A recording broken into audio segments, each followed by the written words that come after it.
दोस्तों, आज हम लोग सीखने वाले हैं स्ट्रिंग क्या होता है। ओके। अब ये आप सोच रहे होंगे इतना पीछे लास्ट में मैं क्यों बता रहा हूँ, राइट? क्योंकि ये जो टॉपिक है, स्ट्रिंग ऑलरेडी एग्जिस्ट करता नहीं है, बट स्ट्रिंग का यूज़ तो हम लोग करते ही है। क्योंकि वो यूज़ नहीं करेंगे तो फिर कैसे हम लोग काम करेंगे? सपोज अगर प्रोग्राम में मुझे अपना नाम लिखना है कि माई नेम इज सद्दाम, तो वो मैं कैसे लिखूंगा अगर मुझे स्ट्रिंग मिलेगा ही नहीं, स्ट्रिंग एग्जिस्ट ही नहीं करता है, तो कैसे यूज़ करेंगे? तो यही सब चीज़ों के लिए मैंने लास्ट में बताया, क्योंकि हमारा एरे का कॉन्सेप्ट क्लियर हो चुका है। एरे हम लोगों ने जान लिया है कि क्या होता है, और एरे के जैसा ही स्ट्रिंग होता है। ओके। अब क्या कैसे होता है ये सब मैं आपको बताऊंगा, डोंट बी वरीड। तो आप वीडियो को लास्ट तक देखिएगा। तो मेरा नाम है मोहम्मद सद्दाम, आपका स्वागत है सद्दाम टेक यूट्यूब चैनल में। तो चलिए बिना किसी देरी के मैं कंप्यूटर स्क्रीन पे चलता हूँ और आपको एक एक चीज डिटेल में बताता हूँ। तो मैं कंप्यूटर स्क्रीन पे आ गया हूँ। अब ध्यान से देखिए हम लोगों को करना क्या है। सिंपल, पहले हम लोग व्हाट इज जानेंगे। In C programming, a string is a sequence of character terminated with a null character /0। अब ये क्या कह रहा है, सिंपल समझिएगा। देखिए, मैंने जैसा आपको बताया कि स्ट्रिंग नाम का डेटा टाइप एग्जिस्ट करता नहीं है सी प्रोग्रामिंग में, बट हम लोग कैरेक्टर को ही स्ट्रिंग मान लेते हैं। मीन्स अब कैसे, सिंपल समझिए। कोई भी नाम है, स्ट्रिंग उसे हम लोग कहते हैं। तो अब वो जो नाम है अलग अलग कैरेक्टर से ही मिलकर बना है। तो अगर मैं वो कैरेक्टर्स, हमारे पास डेटा टाइप है तो कैरेक्टर्स को ही अगर मैं मिला दूं तो वो स्ट्रिंग हो जाएगा। That's it, simple. तो बस उसी चीज को हम लोग इंप्लीमेंट करेंगे। जैसा देखिए इस पर डेफिनेशन पे भी है, a string is a sequence of character. Means characters के सीक्वेंस को हम लोग स्ट्रिंग कहते हैं। ओके। इसमें दो तीन क्वेश्चंस आ सकते हैं कि क्या सी प्रोग्रामिंग में स्ट्रिंग नाम का डेटा टाइप एग्जिस्ट करता है? तो आपको सिंपल आंसर देना है नो। ओके। क्योंकि अब नो क्यों? क्योंकि स्ट्रिंग नाम का डेटा टाइप एग्जिस्ट करता ही नहीं है। हम लोग स्ट्रिंग को यूज करते हैं, बट कैरेक्टर के थ्रू स्ट्रिंग को एक्सेस करते हैं, यूज करते हैं। अब देखिए, ये तो हम लोगों ने एक आंसर जाना। अब दूसरा आंसर जो है कि स्ट्रिंग को टर्मिनेट कैसे किया जाता है, लास्ट में कुछ उसके रहता है क्या? तो हाँ, उस पर रहता है, लास्ट में क्या रहता है, नल कैरेक्टर, ताकि उसे पता चल जाए कि हाँ यहाँ पे स्ट्रिंग आपका एंड हो चुका है। ओके। तो अब ये दो चीजें हम लोगों ने जान लिया व्हाट इज के साथ। तब चलिए जानते हैं कि क्या है सिंटैक्स स्ट्रिंग का। तो एज मैंने आपको बताया कि कैरेक्टर से होगा, राइट? तो ये कैरेक्टर डेटा टाइप, एंड उसके बाद वेरिएबल नेम, कुछ भी वेरिएबल नेम हो सकता है, और इसके बाद मेमोरी साइज। देखिए, अब आप इसमें एक चीज देखेंगे तो ये क्या है, एरे का ही सिंटैक्स लग रहा है, राइट? जैसे डेटा टाइप, उसके बाद वेरिएबल नेम, एंड उसके बाद साइज। तो ये पूरा एरे ही है, बट क्या ये कैरेक्टर एरे है? और कैरेक्टर एरे में हम लोग क्या करते हैं, मोस्टली हम लोग जो यूज करते हैं वो स्ट्रिंग को ही यूज करते हैं। तो आई होप आपको ये सिंटैक्स भी क्लियर हो गया होगा। अब चलिए मैं आपको बताता हूं कि कैसे इसे इनिशियलाइज करना है। स्ट्रिंग अगर मैं लूंगा तो कैसे लूंगा, क्या करना है, ईच एंड एवरीथिंग। ये देखिए, how to initialize string in C programming. अब इसका एक तरीका ऐसा हो सकता है, जैसे मैंने लिखा कैर एन। एन मैंने शॉर्ट में लिख दिया नेम के लिए के, और उसमें मैंने लिखा है साइज 7। ध्यान से देखिएगा, मैंने 7 लिखा है। और उसे मैं कैसे इनिशियलाइज कर रहा हूँ, पहला कैरेक्टर एस, उसके बाद दूसरा कैरेक्टर ए, उसके बाद तीसरा character D, D A M, और लास्ट में मैंने एक /0 दिया है। ओके। ये चीज का आप मेक श्योर बहुत ध्यान दीजिएगा। मैंने ऐसे कैरेक्टर कैरेक्टर करके दिया है, तो मुझे लास्ट में /0 देना ही पड़ा। अगर नहीं दूंगा तो वो प्रॉब्लम क्रिएट करेगा। अब ये तो हो गया एक तरीका कैसे हम लोग इनिशियलाइज कर सकते हैं। अब दूसरा तरीका क्या है, सिंपल समझिए। ये मैं लिखता हूं कैर एन, और उस पर मैं साइज ना दूं, जैसा एरे का कॉन्सेप्ट है, सिंपल साइज ना दूं और सेम डिटेल, तो ये भी वर्क करेगा। अब तीसरा और चौथा तरीका मोस्ट इंपॉर्टेंट है, ध्यान से देखिएगा। ये बहुत सिंपल हो गया हमारे लिए। कैर नेम और उसके बाद 7 लिखा, और उसके बाद सिंपल जो टेक्स्ट है वैसे ही लिख दिया। क्योंकि ये क्या है ना, ये थोड़ा सा हम लोगों के लिए बहुत प्रॉब्लम हो जाएगा। अगर मेरा कुछ बड़ा पैराग्राफ है, उसे मुझे लिखना है, तो एक एक ऐसे कैरेक्टर कैरेक्टर करते करते तो मेरा लाइफ ही खत्म हो जाएगा लिखते लिखते। तो हम लोग उसे सिंप्लीफाई करेंगे, हम लोग इस तरीके से लिख देंगे, डायरेक्ट स्ट्रिंग के जैसा, और डबल कोटेशन में। ध्यान से देखिए, ये आपको मेक श्योर ध्यान रखना है। डबल इन्वर्टेड कॉमा के अंदर आपको क्या करना है, सद्दाम लिख दिया, जो भी आपका टेक्स्ट है वो टेक्स्ट लिख देना है। वो क्या है, स्ट्रिंग में सेव हो जाएगा, ऐसा कैरेक्टर करके ही सेव होगा, बट वो स्ट्रिंग में सेव हो जाएगा। अब ये हम लोगों ने एक तरीका जाना। अब दूसरा तरीका आपको पता ही है क्या हो सकता है। ऑब्वियसली ये ब्लैंक, मीन्स हम लोग साइज नहीं देकर भी कर सकते हैं। अब ये तो हम लोगों ने कर लिया। अब ये कैसे मेमोरी में स्टोर होता है, कैसे हम लोग एक्सेस करेंगे, वो जानते हैं। तो देखिए, मैंने लिखा कैर नेम, और उसके बाद मैंने लिख दिया साइज, कि हाँ मुझे 7 बॉक्सेस चाहिए। अब 7 बॉक्सेस मैं क्यों ले रहा हूं आपको पता है? क्योंकि मैं देखिए, अगर टेक्स्ट आप काउंट करेंगे SADDAM, तो ये 6 ही है, बट मैं 7 क्यों ले रहा हूँ? क्योंकि लास्ट में जो नल कैरेक्टर है उसके लिए मैं एक स्पेस छोड़ रहा हूँ। अब वो नहीं भी छोड़ेंगे तो वो उतना ज्यादा प्रॉब्लम क्रिएट नहीं करता है, बट आपको एक एक्स्ट्रा लेकर ही चलना है। ओके। आप ये चीज का मेक श्योर ध्यान रखिएगा।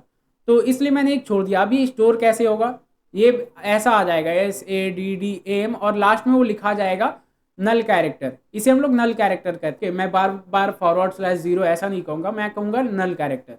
अब इसे एक्सेस कैसे करना है, अगर मुझे सिर्फ डी को एक्सेस करना है तो मैं क्या करूँगा, बस वैसे ही एरे का कॉन्सेप्ट 0 1 2 3 4 5 एंड 6 ये हो गया हमारा। आई डोंट थिंक इसमें आपको कोई इशू होगा। अगर आपको इसमें कुछ भी इशू आ रहा है तो आप कमेंट में मुझे बेफिक्र बताइए, मैं आपके साथ हूँ, आपको गाइड करूंगा जैसा भी होगा। तब ये तो हम लोगों ने समझ लिया कि कैरेक्टर क्या होता है, कैसे वर्क करता है, आई मीन टू से स्ट्रिंग कैसे वर्क करता है, राइट।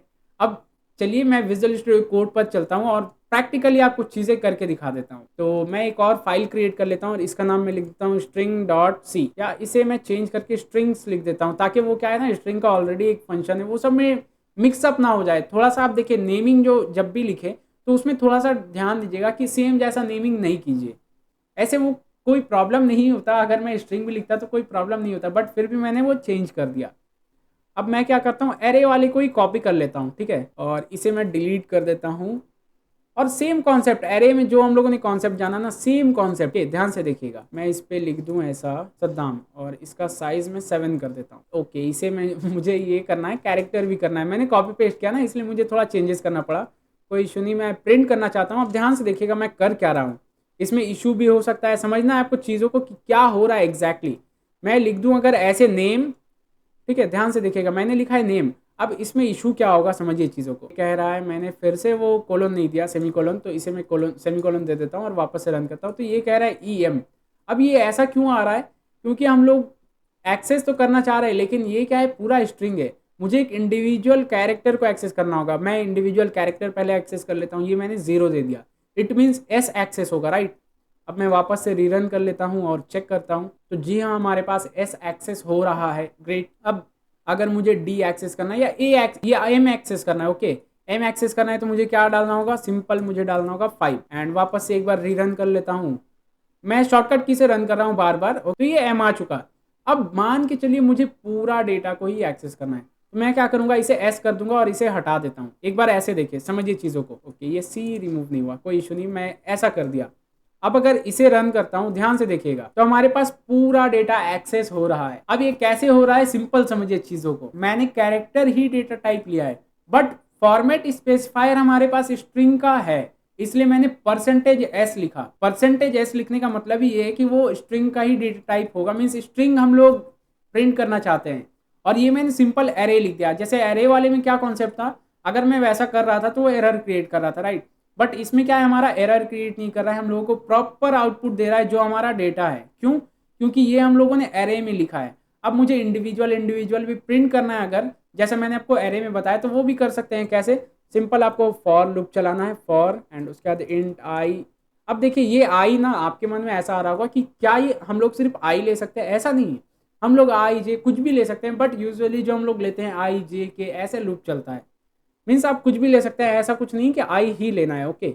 अब उसके बाद मैं क्या करता हूँ, less than equal to, less than किससे लेस देन रहना चाहिए, 7 से। तो मैं इसे क्या करता हूँ, less than equal to 7 and उसके बाद कोलोन दिया मैं, और उसके बाद मैं क्या करता हूँ, ++i, मीन्स आई में एक एक इंक्रीमेंट कर देना है। और उसके बाद एंटर किया और प्रिंट एफ में लिख देता हूँ, प्रिंट एफ। एंड इस पे देखिए %d हम लोगों को नहीं लिखना है, ओके। ये चीज़ का मिक्सचर आप ध्यान रखिएगा, %d नहीं लिखना है, क्या लिखना है, %c, क्योंकि ये कैरेक्टर है, राइट। अभी हम लोग कैरेक्टर डेटा टाइप पे वर्क कर रहे हैं, हम लोग इंटीजर डेटा टाइप पे वर्क नहीं कर रहे हैं। %d लिख देंगे तो कोई इशू नहीं आएगा, बट आपको डेटा टाइप का बहुत ध्यान रखना है। अगर आप कैरेक्टर ले रहे हैं तो कैरेक्टर का ही लीजिए, ओके। फॉर्मेट स्पेसिफायर मैंने कैरेक्टर ले लिया एंड उसके बाद मैं क्या करता हूँ, प्रिंट एफ, मुझे क्या करना है, नेम, और उसका इंडेक्स कौन सा, आई वाला, मीन्स ये जो आई का इंडेक्स होगा, आई इंक्रीमेंट होता जाएगा, राइट। और वो मुझे एक एक कैरेक्टर इंडिविजुअल प्रिंट करके दे दे। और इसे मैं क्या कर देता हूँ, न्यू लाइन में भी कर देता हूँ। ध्यान से देखिएगा हमारे पास आउटपुट क्या आएगा। मैं इसे थोड़ा ऊपर कर देता हूँ और रन करता हूँ कि ये क्या कह रहा है। फिर से मैंने सेमीकोलन मिस कर दिया, कोई इशू नहीं, ये तब इसे मैं रन कर लेता हूँ। जैसे मैंने रन किया, देखिए हमारे पास सद्दाम तो लिख कर आ चुका है। उसके बाद देखिए क्या आया है, SADDAM, और उसके बाद एक लिख कर आया नल। ध्यान से अगर आप देखेंगे तो मैं आपको जूम करके बताता हूँ, NUL, नल।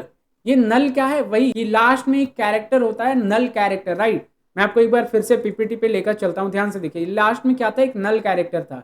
इसलिए मैंने जानबूझ के आपको 7 तक पूरा प्रिंट करके दिखाया, कि लास्ट में अगर मैं जाऊं तो वो एक नल कैरेक्टर भी एक्सेस होता है। ओके, तो देखिए ये हमारे पास नल आ चुका है। तो आई होप आपको ये पूरा स्ट्रिंग का कॉन्सेप्ट समझ में आया होगा। नेक्स्ट वाला वीडियो इससे भी ज्यादा इंपॉर्टेंट है, क्योंकि नेक्स्ट वाले वीडियो में हम लोग जानेंगे स्ट्रिंग की कौन कौन से मेथड्स होते हैं और क्या क्या यूजेज है मेथड्स के। ओके, तो मेक श्योर वो भी वीडियो देखिएगा।